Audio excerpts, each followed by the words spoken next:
Deputy CM Pawan Kalyan కొత్త look లో కనిపించారు. ఉప ముఖ్యమంత్రి అయ్యాక నిత్యం గడ్డంలోనే కనిపిస్తున్న పవన్ కళ్యాణ్ తాజాగా క్లీన్ షేవ్ తో దర్శనమిచ్చారు. కేబినెట్ భేటీకి ఆయన క్లీన్ షేవ్ చేసుకుని వచ్చారు. కూటమి ప్రభుత్వం ఏర్పడక ముందు పవన్ కళ్యాణ్ ఎప్పుడూ క్లీన్ షేవ్ లోనే ఉండేవారు. కానీ డిప్యూటీ సీఎం అయ్యాక వైట్ అండ్ వైట్ డ్రెస్ లో గడ్డంతో కనిపిస్తున్న పవన్ తాజాగా కొత్త లుక్ లో కనిపించడం ఇవాల్టి కేబినెట్ సమావేశానికి ప్రత్యేక ఆకర్షణగా నిలిచింది.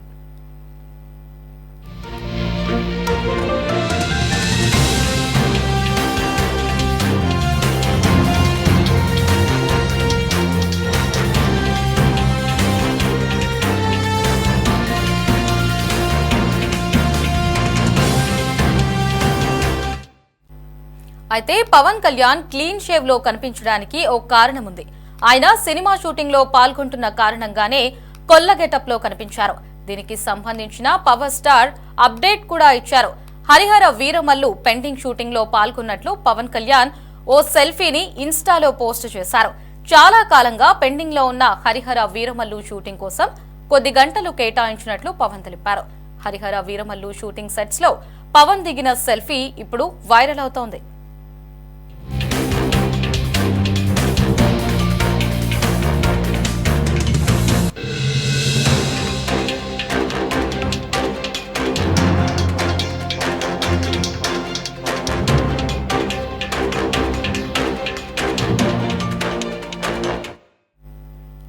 పవర్ స్టార్ పవన్ కళ్యాణ్ నటిస్తున్న లేటెస్ట్ మూవీ హరిహర వీరమల్లు కోసం అభిమానులు ఎంతో ఆసక్తిగా ఎదురుచూస్తున్నారు.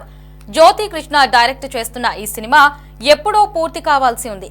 కానీ ఇంతలోనే ఎన్నికల షెడ్యూల్ రావడం, ఎన్నికల ప్రచారంలో బిజీగా ఉండడం, తర్వాత అఖండ విజయం సాధించి డిప్యూటీ సీఎం బాధ్యతలు చేపట్టడంతో షూటింగ్ పెండింగ్ పడిపోయింది.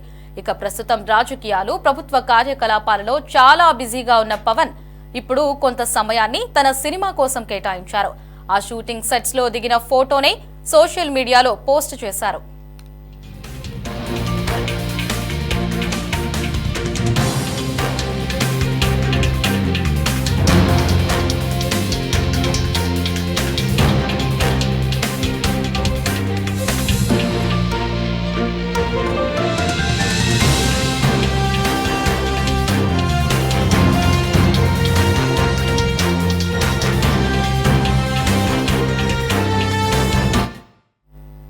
ప్రస్తుతం హరిహర వీరమల్లు సినిమా చివరి షెడ్యూల్ షూటింగ్ మంగళగిరిలో వేసిన ఓ సెట్ లో జరుగుతోంది. దీనిలో భాగంగానే మేకర్స్ ఈ మూవీకి సంబంధించిన యాక్షన్ సీక్వెన్స్ షూట్ చేస్తున్నారు. చాలా బిజీగా ఉండే పొలిటికల్ షెడ్యూల్స్ నుంచి నా సమయంలో కొన్ని గంటలు ఎన్నాళ్ల నుంచో పెండింగ్ లో ఉన్న వర్క్ కి కేటాయించానని పవన్ తన ఇన్స్టా పోస్ట్ లో తెలిపారు. ప్రస్తుతం పవన్ పోస్ట్ వైరల్ అవుతోంది. పవన్ ఇలా సెల్ఫీ పెట్టడం, అది కూడా హరిహర వీరమల్లు సెట్స్ నుంచి పెట్టడంతో ఆయన అభిమానులు ఖుషి అవుతున్నారు. ఇలా పవన్ తిరిగి షూటింగ్ సెట్స్ కి రావడంతో అభిమానులు సంతోషం వ్యక్తం చేస్తున్నారు. హరిహర వీరమల్లు సినిమా వచ్చే ఏడాది మార్చి 28న ప్రేక్షకుల ముందుకు రాబోతోంది.